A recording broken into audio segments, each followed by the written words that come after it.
Hey there everyone! So, a few months ago, I promised someone I would do a video about how to make a rainbow sprinkle surprise cake. So, I have finally done it. Addie, I'm sorry it's taken so long, but here it is. So, first things first, I need to introduce you to my kitchen helpers. There's Dusty and Andy and Cricket. They think I have something for them. They're sad now because they know I don't. But I have all my ingredients ready to go. Today, the hero of the day is the digital scale because everything is done by weight. And also for making a rainbow cake, you need to make sure every layer has the same amount so that they're nice and even. And I'm making a double batch today because I can't remember if a single batch is enough, but also if I have leftovers, I can always make cupcakes. So you only need egg whites for this, which is really important because the cake is so pale, it takes all the color really well. So I already separated those out. And I have my sugar in the bowl and everything. And the gel food coloring is what I like to use to color my cakes and cupcakes and things because it just does better than the liquid. And it's just very, very vibrant. I added my butter to my sugar, and like this recipe with just about any other recipe, do make sure that everything is room temperature, just because it helps everything mix better. You don't have to worry about something like being cold and all of a sudden like shocking your ingredients and making it split. But yeah, so butter's in there, and I'm gonna let it whip for a good while until everything is very light and fluffy and incorporated.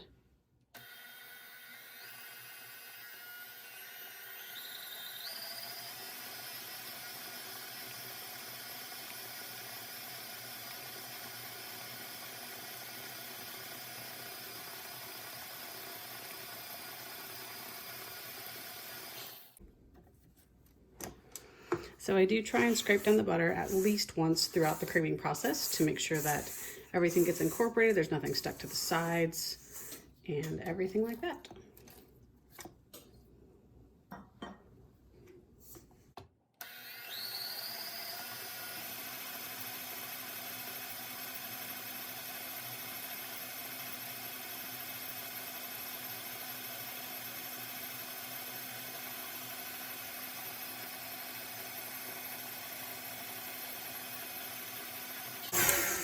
All right, so that's looking about right.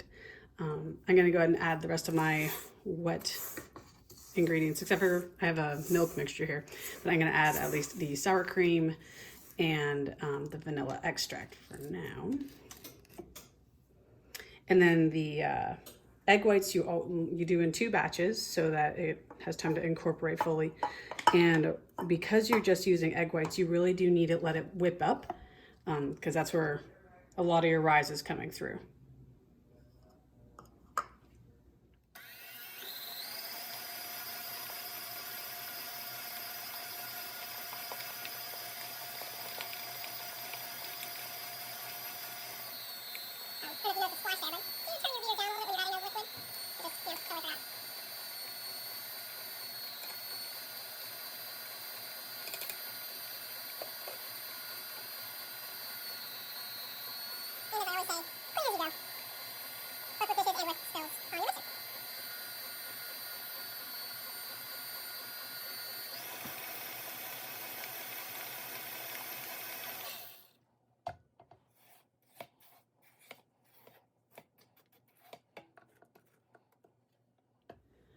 When I add my egg whites, I definitely do turn the mixer off because I don't trust myself to not splat it everywhere.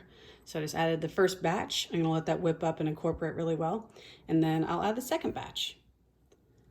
So after you have added and incorporated half of your dry ingredients, you are gonna, turn everything down the sides like I'm doing here. And then you add your wet ingredients, which is, in this case, a little bit of milk and water. It seems like a lot, but remember I'm doing a double recipe, so you just add that right in.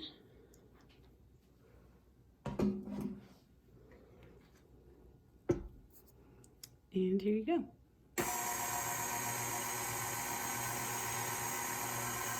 Same as with dry ingredients, don't just kick it on all the way because then it'll just slosh over bog style.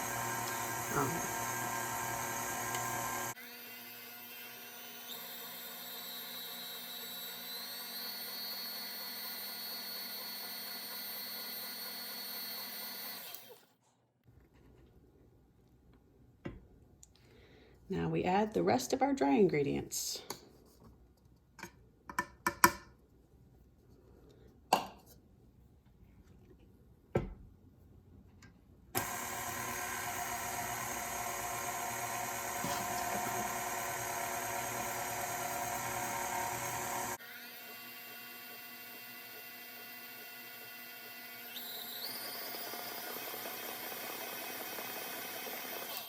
I do like to do it on high like that at the very end just to kind of give a final burst of incorporating everything.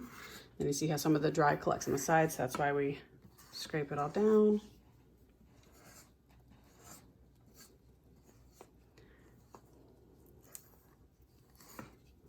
And then I give it another final little mix just to incorporate those dry ingredients I found at the top.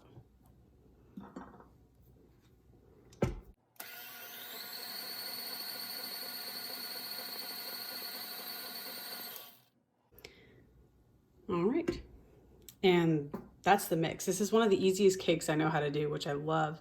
But see how pale it is, which means it'll just really take all the color well. It's just a good basic vanilla cake, and it's just always really light and fluffy.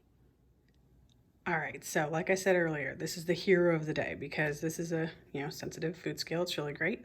I did weigh my bowl before I even started this, so I know that it's 640 grams. And so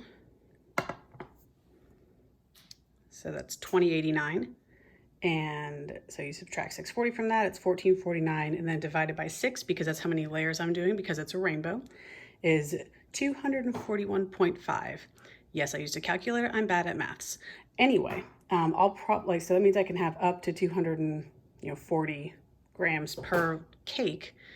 But I don't think that much will even fit in the little pans that I have, but I know that that's how much I can have per pan if needed.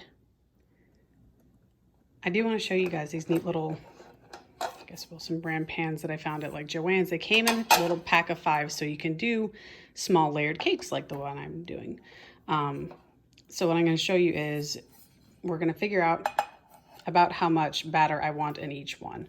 So if you put it on there before the scale is on and then you zero it out, it's already at 0, just so you don't have to do any more subtraction than you absolutely have to. So I'm sure there's a better way to do this, but what I'm doing is I'm eyeballing about half full on this little pan, maybe a little bit more, not much though, and we'll see what that weighs. Okay, so about 160 is what I'm gonna go for with batter in this pan. I'm sure I'll be able to adjust my measurements once I start measuring it out in colors, but that makes me happy because it means I will have enough for little cupcakes. I can't remember if I mentioned or not, but the little pans that I purchased only come in a pack of 5, but I'm doing all 6 colors because I don't like it when someone gets left out. So I'm just gonna do it in batches of 3 anyway, so I'll just reuse one of the pans. So like I said, it's not hard. I'm just gonna do red first, and I'm gonna put in about 160, and we'll see how that does in the pan and see if my guesstimation was correct.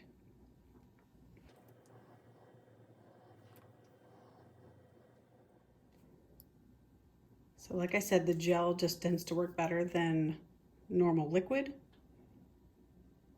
I'm doing about that much to start. I do want it to be really vibrant, and you can always add more, but you can't take away, so like with everything.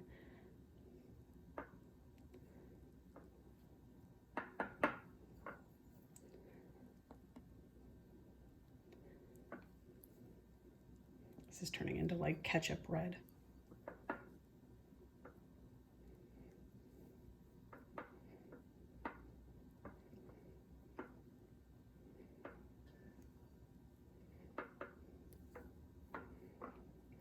This is another one of those little spatulas I like to use. I was using a big one to, scrape down the pot. I have, oh goodness, probably 5 or 6 of these little ones. They're different shapes, they're different, structures. So some of them are really soft, which is great for getting things out of like the bottoms of jars that are a weird shape. I think I want a little more red.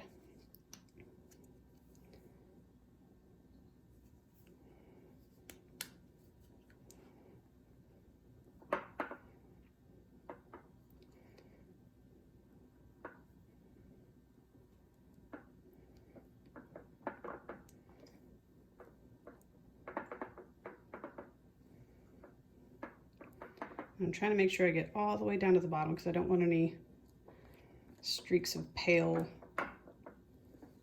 batter in there, which I know there's still some in the spatula, but I'm less concerned with that than the stuff on the bowl because I can just wipe the spatula off. Okay, that looks about right.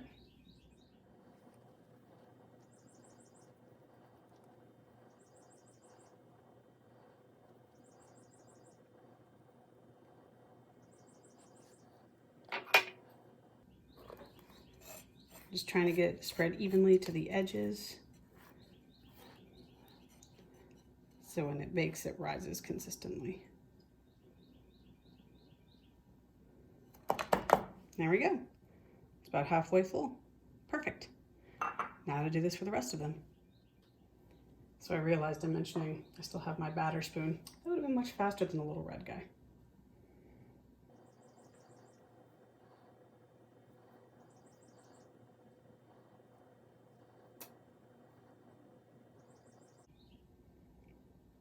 It's a little bit much. I'll probably take that a little bit out.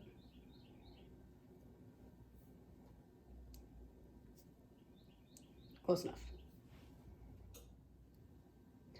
So I like this orange because it looks like Orange Crush, or like just orange soda in general. I suppose I shouldn't brand name or anything, but that's what it reminds me of. Not like the drink itself, but like the weird label. Or maybe like super concentrated mac and cheese powder.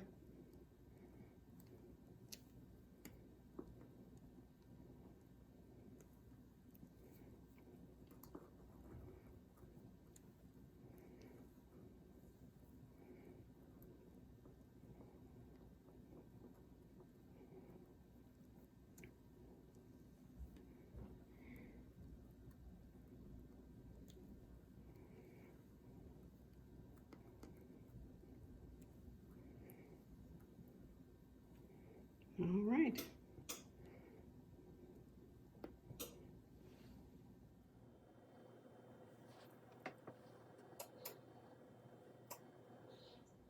So they all have different, colors on them and everything. You have super red. What was this orange one called? Sunset orange. I don't know what sunset is, macaroni and cheese colored, but it's always fun to me that anything that comes out yellow at the end always looks kind of like a weird jellish orange. To me, it looks like mustard, less so lemon. Just, I guess it's because the consistency is so close to mustard rather than a fruit, but just makes me laugh. And I'm easily amused. So, mustard cake.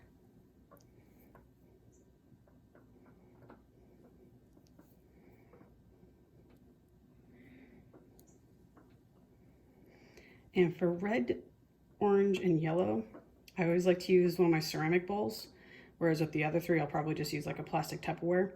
But it's because the red and the orange and the yellow stain every plastic I've come across. It'll also stain your fingers, like all of the dyes will, so be prepared for that. And just know you're gonna maybe come out with rainbow fingers and it'll be fine.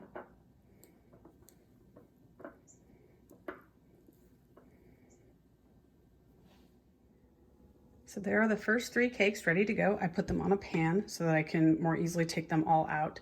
The oven has been preheated to 350. So we're just gonna put all these in here. And normally when I do this cake in cupcakes, don't burn yourself. It takes about 15 to 17 minutes. So, sorry for the hard cut on that last one. A cat was being bad. So, like I was saying, normally the cupcakes go for about 15 to 17 minutes. But since those pans are so shallow, I'm just gonna keep a really close eye on them. Check them probably after 10 and just make sure that they don't burn. And then once those are cooling, I will start on the green, blue, and purple. So it turned out that 15 minutes was right on the money. And also I've decided that once it's cooked, the orange looks like Bugs Bunny carrot color. So those are the cakes flipped over so they can cool properly. And now that they are cooling, I will go ahead and get the other cakes ready to go. So this green, they call it is leaf green, and it is accurate. I also call it crayon green just because it's just very like, it's like grass green.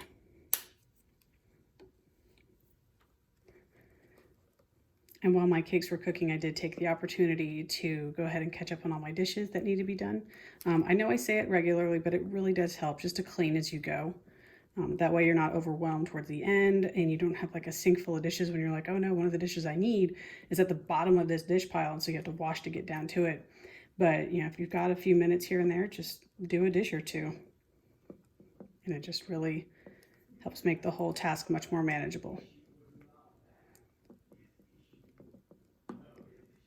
So I went with sky blue this time. There is a darker blue, it's like a true navy, but because there really isn't a indigo and I don't want to make a 7-layer cake, the sky blue is kind of a good blend between like a blue and an indigo when you know you have it next to the purple, because it's still very, very bright. It's very, very blue.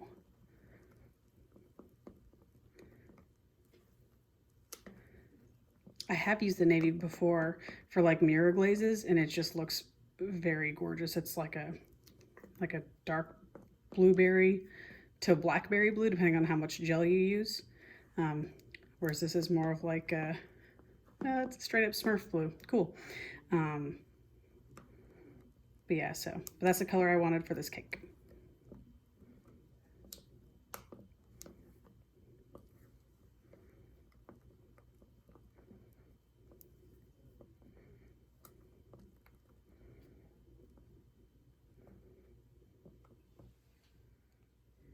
So the last one is violet, and yeah, it is purple.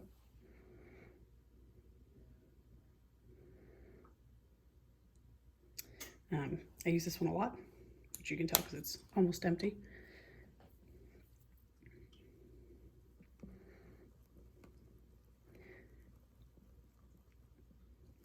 I just really enjoy watching the colors turn. I don't know. It's super satisfying to me. I hope you don't mind that I film them for you guys so you can see too, but I just really enjoy it. It's a very like calming activity.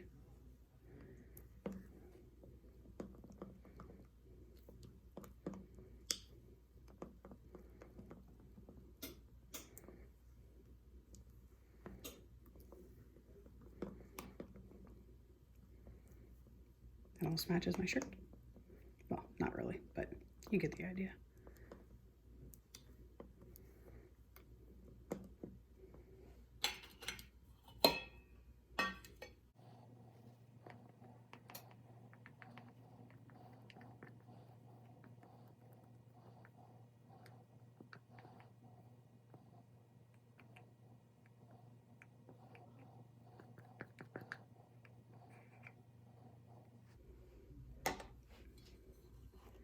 All right, that is the last of the cakes to be prepped. Now I'm gonna go put them all in the oven.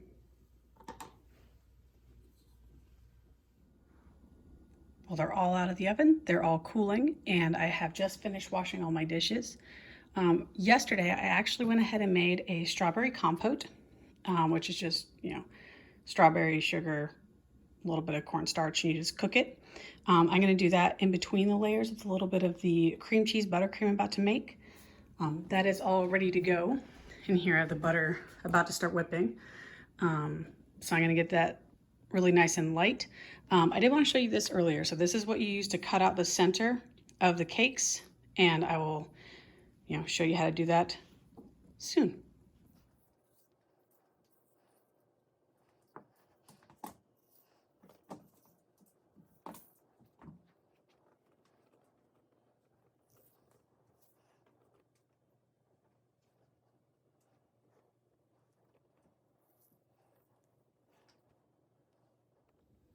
Okay, so the cakes are all cooled and The buttercream is almost ready to go. I'll talk more about that in a second, but I wanted to show you how, you just find as close to center as you possibly can. Go straight down. If you twist a little bit, whoop, you come up, the cake should come with it. So you just have a little ring right there. Remember not to cut your top and bottom layer because you need the bottom to be intact and you need the top layer to be a full hat, so it holds in all the sprinkles and everything. I'm not bothered that there are crumbs of the different colors right there because it's all going to get covered in buttercream very shortly. But I just need to go ahead and do the yellow and green cakes, and then I'll be ready to start frosting. I want to tell you guys about the very strange substance that is the glue that makes an ermine buttercream. So ermine buttercream is simply a cooked flour buttercream, but to make it, the reason I like it rather is because it's got this really silky marshmallowy texture, and it doesn't use any powdered sugar. It just uses regular granulated sugar that you cook with milk as well as flour and like a pinch of salt. And you let it turn into this weird wallpaper paste consistency. It's very gross. I don't really like the consistency and texture. However, after you've whipped up your butter for like 5 or 6 minutes, 5 to 8 minutes, whatever, and it gets really, really light and fluffy, and then you add this to it, and it makes this just beautiful silky consistency. And since I'm doing a cream cheese buttercream, so technically it's a cream cheese ermine buttercream, I made sure that my cream cheese and my butter were room temperature, and I whipped them all up together really, really well. And then what you do is you add this little bit by little bit, like little spoonfuls at a time, until the desired sweetness has arrived, but it makes it really great for spreading and piping and all that. So I just wanted to show you. While I'm waiting for my cakes to cool, I just wanted to show you guys. So this is a little, cookie cutter where it has a scalloped edge and then a round edge. And this is a little set that it came in. I love this set because, one, you have the straight and then kind of more flowery edge. You can use them for like cake tarts and things like that. I've made like little mini domed mousses where I use the ring to put like a shortbread cookie and then I put the mousse on top of it.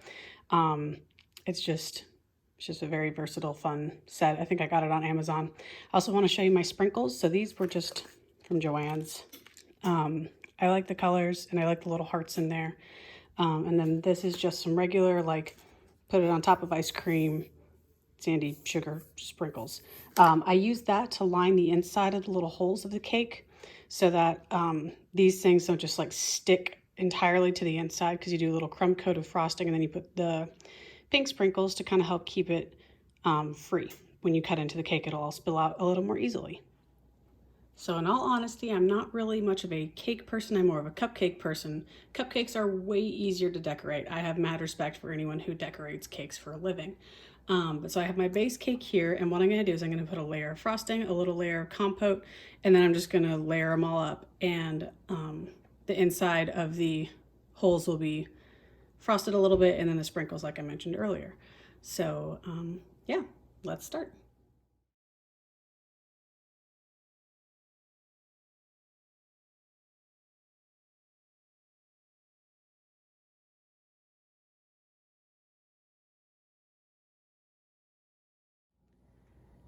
Now I'm not too worried about getting sprinkles down at the very bottom, because as I put some on the walls, some always gets in the edge, but I do it layer by layer because it's a lot easier to fill it, kind of direct the sprinkles, rather than just trying to do it all at the end and hoping for the best.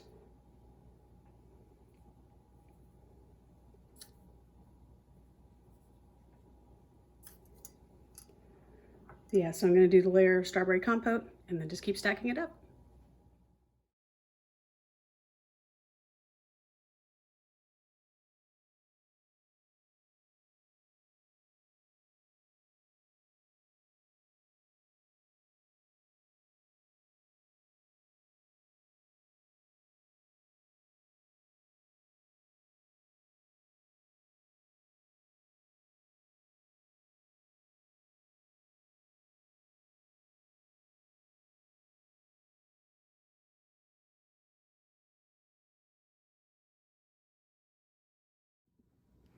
Okay, so before I put the last layer of compote and then the last cake on here, we're just going to fill it up with sprinkles. Thankfully, since apparently sprinkle cakes are on trend, it is not hard to find bags of sprinkles like these that come in all sorts of different colors. Do make sure when you're buying them, though, that you don't accidentally buy a whole bag of sprinkles that have flavors, because it's really strange when you're trying to make a chocolate cake and all of a sudden you open up one of these things and you're like, why am I smelling grape and cherry and bubblegum all in one package? That will not go with a chocolate cake. So anyway, just make sure you actually read and make sure you didn't accidentally buy flavored bags like I did.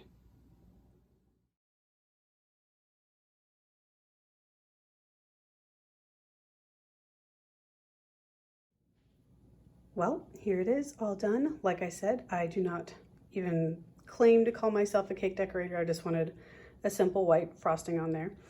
You don't get to see the inside until I deliver it, so I'm gonna stick it in my fridge until it's ready to go. See you then. All right, so here we are. Note that when you're cutting into this cake, you're gonna wanna go straight for the center and you will meet resistance. Just go straight down. And hopefully, if we've done this right, it will be fun.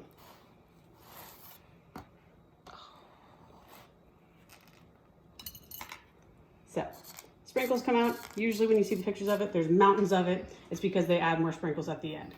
But there it is, the rainbow sprinkle cake. It's got the little cavern there. And yeah, usually when you dress them up for photos, you're gonna add a whole lot more sprinkles, but I don't care that much about it. So, there you go. So there you have it, the rainbow sprinkle cake. Thank you guys so much for watching. I really do appreciate you tuning in and sticking with this long. This is a longer video because the cake is more involved. Thank you again, Addie, for being patient. And thank you to my friend Jen for letting me bring you and your awesome family the cake so that I don't eat it single-handedly, because I would have. So that's why I didn't do the video at her house. I didn't want to take up any more time than I already had. Also, full disclosure, I had to make 2 cakes for this video because the first cake collapsed in my fridge. I just set it at a funny angle and it slid. So yes, it's frustrating, but it happens. And I do try to be honest with you guys. You know, just dust yourself off, clean off the fridge, and keep going. But yeah, so if you have any questions, whether or not it's about baking, let me know, and I can, you know, apparently ramble on about colors so I could answer questions while I'm mixing things. But thank you again so much for sticking with me through all this, and remember to stay hydrated, take deep breaths every once in a while, unclench your shoulders, unclench your jaw, remember that you're awesome, and always be brave enough to suck at something new. All right, bye guys.